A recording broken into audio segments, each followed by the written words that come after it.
Yeah, back in the day, my mom, picture her with 9 kids.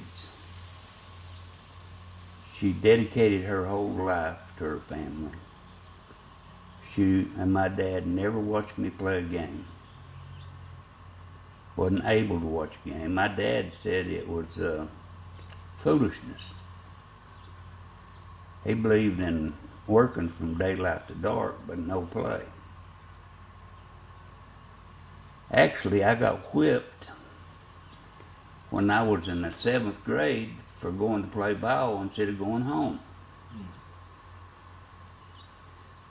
And from then on, I made darn sure that I supported my family when they played. Mm-hmm. Yeah. Now, did you ever live with your aunt and uncle? I lived with my aunt and uncle when I was in high school. Okay. They were supportive of you. oh yeah, they were very supportive. They let me stay there during the basketball season, and even the cousins now say I was the brother they never had. Is that right? And it was very good because I was only about half a mile from the school. Yeah.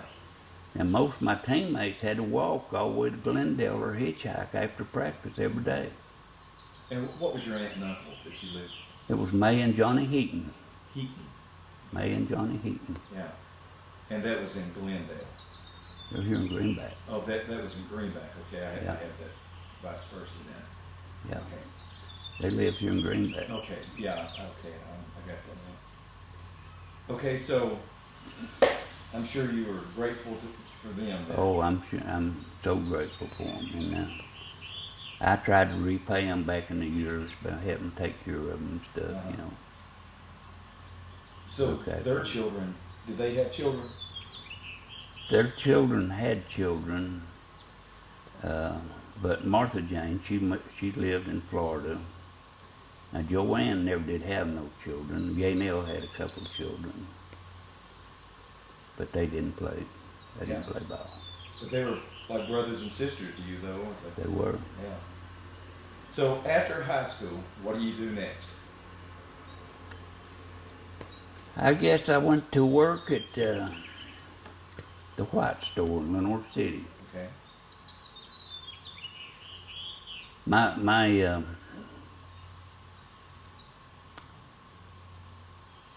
I guess I'm getting a little bit ahead of myself, but the principal I mentioned back, Mac Murphy, Uh-huh. he tried to get me to go on to college. Yeah. He's going to pay my way to go out in Texas, try out there. But I knowed I wasn't smart enough to go to college. Because basically I went to school to play ball. I didn't learn a whole lot. And I just ruled that out, and then I went on to work at the White Store. Mm-hmm. Worked there a while. Then I went to Benco Plastics in Knoxville. Worked there for a year or two. Then I got my big break. I went to work at Alcoa in 1969. Okay. So how long did you work at Alcoa? I worked at Alcoa, retired at 34 years. Now, you also were in the National Guard at one time, correct? I was in National Guard for 6 years. Okay. Was that right after high school? Yes, Closer. 65. Yeah. So what are your memories of the National Guard? I remember we went to Memphis when Martin Luther King got killed. We went down there when they was doing the demonstrations and all that stuff. So what was that like? It was kind of scary. Yeah. You driving down the streets in an open truck, Mm-hmm. people hanging out windows, and you don't know when you're going to get shot anytime, you know. Now, as a young adult, you also played a lot of rec softball, correct? I did. Tell me about that experience. Well, We started out with a team from the co-op. Tom Peeler, the mayor, was the coach. And we played in different leagues around Loudon, North City, around.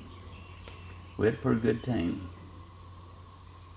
I still run into some of my old teammates every now and then. So how long did you play rec softball? When did that end? Probably that ended when Tim and Kim started playing ball. Yeah, I figured that would probably be your answer. At one time, I was playing softball. Jane was playing softball. And I was coaching Little League and coaching the women and working a Dow schedule, Dow Corps. So you're a busy man. I was a busy man every night of the week except Sunday. I bet you loved about every minute of it too. I did. I enjoyed that. So who was the most competitive person in your family? The most competitive person in my family. You talking about brothers and sisters, or? Yeah, just anybody, from brothers and sisters all the way down to children.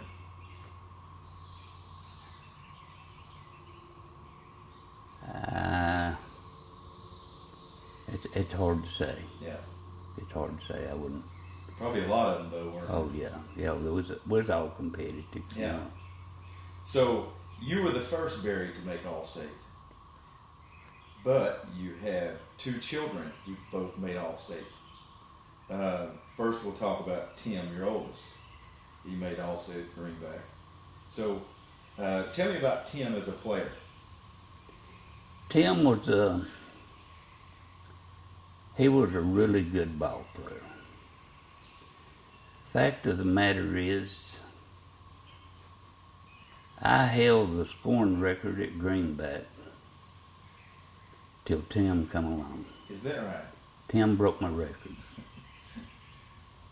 He was a very good shooting guard.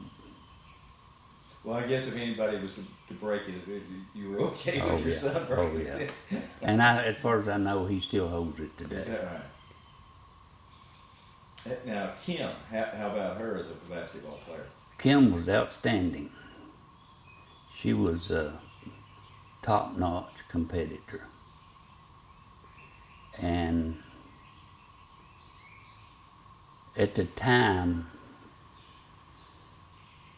she had actually grown up playing against Tim, Jim Souders, Leanne Souders, right there on I had a court, basketball court there beside the house. They played day in, day out, no matter what the weather was. Yeah. She would actually dribble the ball around a loop, which probably would be half a mile or better. She'd dribble that ball around that loop. And she had a dream team with a good coach, Coach Ken Bird, and assistant coach, Kim Bledsoe. They had 3 girls with a hat. They had ball handlers.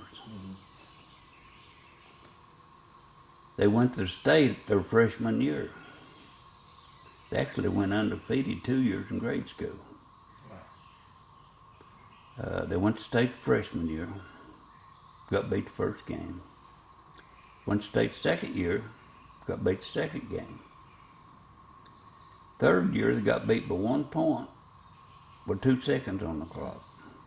In the championship game. In the championship game. Yeah. Senior year, they won state. And she was Miss Basketball in, I believe, 87. Went on to play college ball at Georgia. I bet y'all didn't miss any high school games of hers, did you? If I worked at a really good place. I had some people that took care of me. Yeah. I never missed a good game. Mm-hmm. I might have missed one or two that I know would be blowouts. Right. But they would let me off. I'd lay out, or I'd trade out. Mm-hmm. Sometimes, if Kim was away on AAU ball, one time I bought a guy to vacation. I give him $100 to trade with me. Is that right? Any way to make the games. Yeah. Now, why was that so important to you? To support her. Yeah. And I enjoyed it. Jane enjoyed it. Right. Back in the days, and even today, my family was my life. Yeah. And still is today. That's good. I've added a few cars into it, but the cars and family is still my life. Right. Right. I'm very proud of my family. They've done good. Every one of them done good.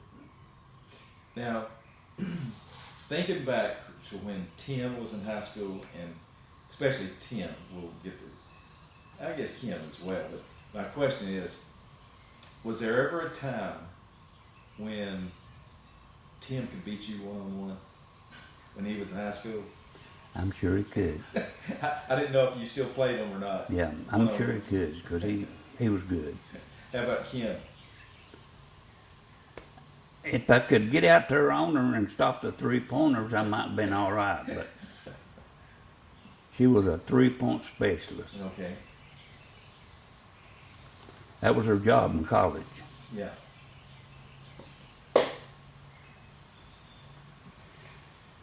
But I'd like to add a little more something other to that. Yeah, go right ahead. Back when the kids was in school, we pushed them to be the best. Mm-hmm. Sometimes we might have pushed too hard, looking back on it, at things I might have regretted, you know. But we pushed them to be the best. Mm-hmm. And looking back on it as they went on into their adulthood and families, I think it paid off because they still wanted to be the best. Sure. They went all out to do. Tim still climbing the ladder. Mm-hmm. Very proud of him for after I guess he started out at Hiawassee playing ball, transferred to UT, and he met a professor up there. I guess it was his junior year, Dr. Beautyfish, that kind of took him under his arms and showed him the way. Mm-hmm. And Tim was mostly just a mediocre 2.0 guy. Mm-hmm. And after he met him, he was all out. 4.0 the rest of the way. Well, he did make that. He made a tremendous change. Yeah, that's beautiful. And he even come to Tim's wedding. I mean, he just more or less adopted him. Boy, that is something. Now, you ready to get into cars now? Yeah, we can go in so far. Okay. Now, you're known for your craftsmanship. On film right now, this beautiful 57 Bel Air Chevy that you told me you've been working on for 2 years.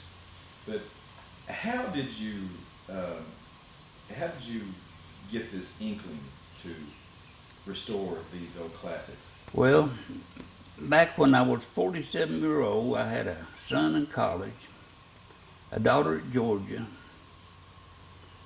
a lot of running, a lot of working overtime to pay the bills. Mm-hmm. I had a heart attack when I was 47. Had bypass surgery when I was 48. Doctor told me I needed a hobby. That was the hobby. And this is what I wound up with. Yeah. Do you remember your first car? I do. Tell me about it. 57 Chevrolet, 2-door hardtop, all original. And that was the last one I done are all original, because every bolt, every screw had to be the same color, same way, and every part on it had to be original. I would dig through buckets for certain screws. Mm-hmm. Just like the gas cap place where you put gas in had 2 springs. Had the different colored screws you had to put in. It was just so precise that it was too much trouble to do that anymore. Now, did someone teach you how to do these skills? Or? They did. A guy named Larry Coley and I can't think of his name right now. Ronnie Ledbetter. At that time, they were into the cars, and they showed their cars, original cars, side by side about every car show, and they won. One to them won about every show. I'd go over and they'd teach me. I'd take camera and take pictures and stuff, and you just pick up a little here and a little there. And I kept those 2 guys around for years and years. Larry Coley was the one I told you died during COVID. He was a good friend of mine all the way up till COVID hit. And we were still in the car stuff. Well, what's the most difficult job in restoring a car? Well, there's so much of it I didn't do, like the paint work. Yeah. I never did do the paint work. Okay. I had good people that helped me. I had people that built the motors. I had paint people. I had David Moore, transmission man, just died last week. You have all these people, and I mostly did the brain work. Yeah. I had to figure out what I wanted, what color I wanted, what parts to order. I ordered the parts. A lot of the frame stuff I could do, a lot of motor stuff I could do, and put all that together with what they'd done. We could go through a car pretty fast. Yeah. See, these cars are tore. They took all the way apart. Every part on them took apart. The frames, you start out with the frames. You do the frames. Put new gas lines, new brake lines, new brakes. You start at the bottom and go up with everything new. All electrical and stuff. They're practically a new car when we get done. Yeah. So during these, about 25 years you've been doing this? Around 30. Okay, 30. So how many cars do you think you have restored during that time? Do you have any idea? I have no idea. Well, when you finish a car and you sell it, what is the satisfaction? What kind of emotions, feelings come about?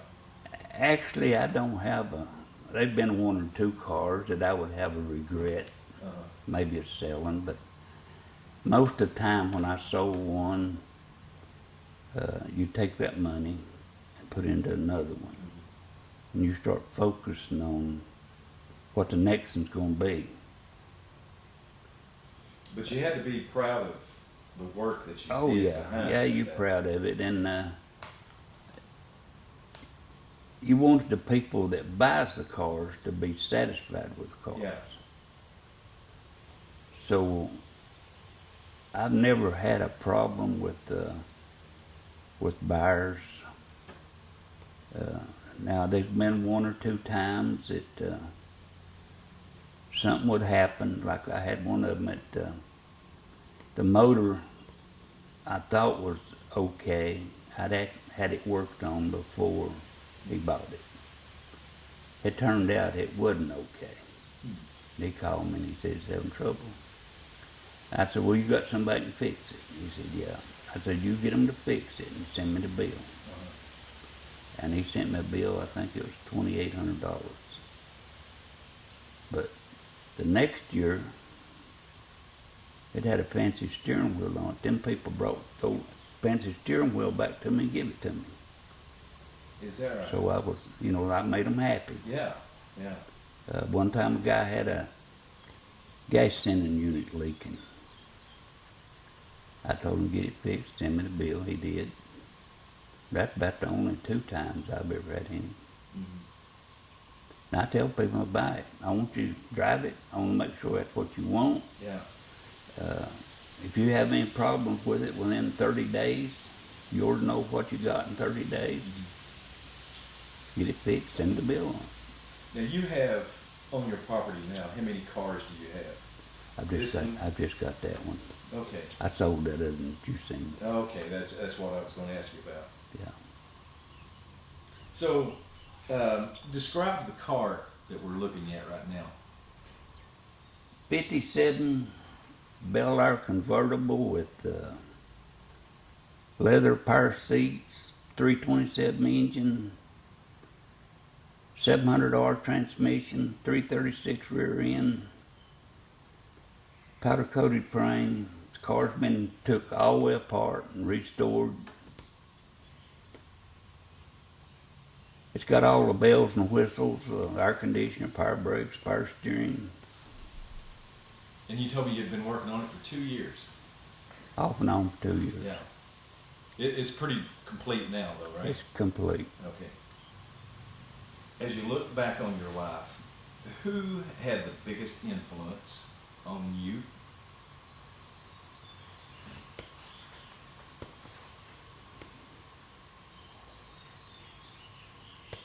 That's hard to answer. Okay. I've had so many, you know. Mm-hmm. Started out with my Grandma Burry, my mother with her work ethics, Janie, my wife. Mm-hmm. We didn't talk about her much, but she was, Tell me about her. she was superwoman. I got a lot of credit for the kids being good in sports. She always said I had the knowledge and the skills, but she had the willpower and the drive, and she did. She did a lot of stuff behind the scenes that people don't realize. Did y'all meet in high school? Actually, we met in grade school. Okay. First time we met in grade school, but Yeah. then after I graduated, she was still a senior, and we started dating. Mm-hmm. But she was a super person. And she was a ball player too. She was a ball player too. So Tim and Kim had to be good in sports, right? With you two. But she had more drive than any one woman that I've ever seen. She had a lot of willpower. Uh-huh. When she came down with Lou Gehrig disease, Mm-hmm. she didn't hardly blink an eye. She was the point where she couldn't cough, she couldn't talk, she couldn't sneeze. But that woman never complained the first time. And she started a career late in life as well. She started when she kept Joshua and Savannah from babies all the way up into grade school.